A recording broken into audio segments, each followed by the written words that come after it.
something. Diane, I'm sitting here and I'm seeing you with your book and all the time that you put into it. But first, let me ask you: when you wrote the book, was it on your computer? Did you long write it? How did you start your book? Yes, I did a little bit of both. Oh, really? Right. Now, you paid for your book and published it yourself? Yeah, iUniverse. Well, now how do you do that? Because people are looking, going, I have an idea, I have a children's book. How did she do this? It seems overwhelming. How did you do that? Did you do research on reading about how to publish a book? Yeah, iUniverse.com, and that's how you everything. And it's gotten a little bit more diverse, I guess. It was $100 when I first started, and now they got these different programs and different things that they can give you.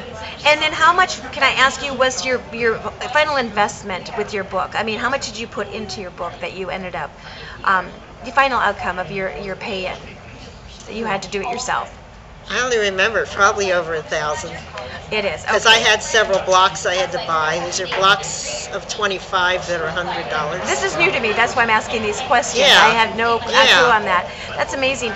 Now, do you get, when you sell your book, do you get the full percentage of it? Does it go part to the company that helped you with the book? I think part of it goes there. I get for this one, I would guess about $2.60 per book that you would get? Yeah. Now, are you exclusive with that? This is a question. Let's say there's another publishing company, maybe out of New York or LA, that wants to take you and they want to help your book and get into Barnes and Nobles and all the good stuff out there. Well, I don't think iUniverse would mind if I did that. I'd have to explain it to them.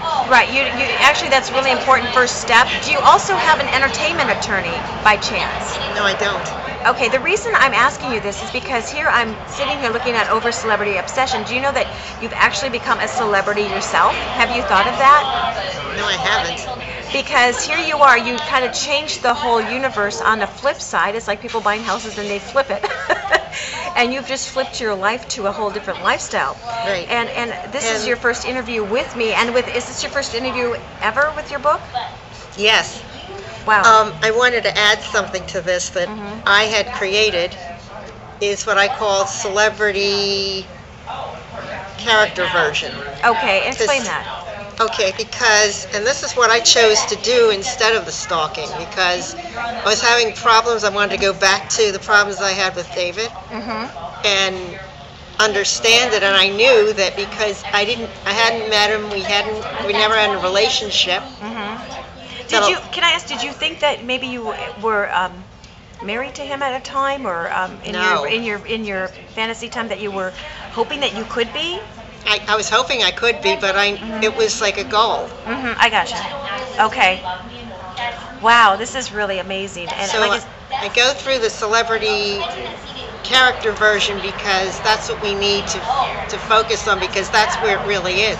It's really not with the celebrity. That's why these stalkers get in trouble and they feel bad, because they don't look inside their head and the heart and say, why don't I look at the idea of this person and say, what does that mean? Right. Have you ever thought, because when I started to read your book, and I'll be honest with you, I haven't finished because the production company took it over. They're like, I've got to read this before you even read it, before it goes on the air. Right. So, and there's another thing that I do want to ask you. When you are promoting your book and yourself, I'm going to go back to, like I said, this could turn into a Lifetime movie. Are you prepared for that? If somebody says, there's never been a show that you turn on that I've seen that says Overcoming Celebrity Obsession or Entertainment Tonight, are you prepared for the ride that God may open these doors for you? I never really thought about a Lifetime movie. So I thought, well, really what I want to do with this is really to help people. Right, exactly. If it does, because again, that's what my show is about. It's called Be Discovered. I have many different segments, and we're discovering you and your book, and this is more of a major documentary, and this will air. I guess I'd be nervous. Well, let me ask you this. The celebrities that you were obsessed over, who were they? They were David Cassidy, right? Yeah. Who else? John Travolta. Right. Michael J. Fox. Michael J. Fox, okay. And what do you think that you can, if you ever meet them by chance, if you ever had a chance? Well, I've never met John again. Right. What would you say to John if you ever had a chance to meet him? I've been thinking about it. Would you say something of, I mean, what would come to your heart? I mean, what would you do if he was right there at this time, you know, I mean, what would you do or say to him? I don't know. I've been rehearsing that. It And could happen, some you of know. it kind of bothers me. It's that, Right. well, one thing I wanted to say, and it was probably none of my business, is that I'm concerned with having the Church of Scientology kind of reform in some ways. Mm-hmm. It's like, I don't know what religion you are, but different religions, they evolve over the years, I gotcha. and it would be helpful. Right. Okay.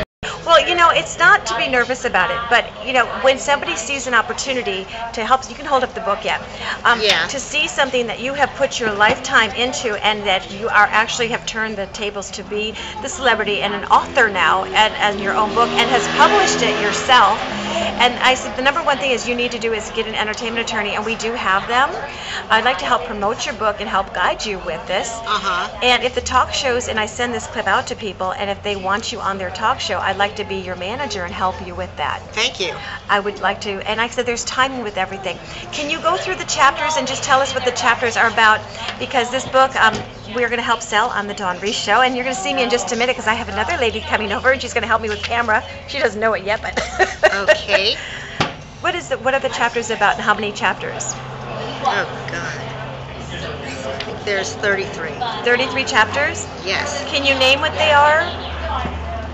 Well, there's Diane's Celebrity Obsession, which tells the story of how this began, and this is why I really, really wanted this picture. Right. And I don't know if this picture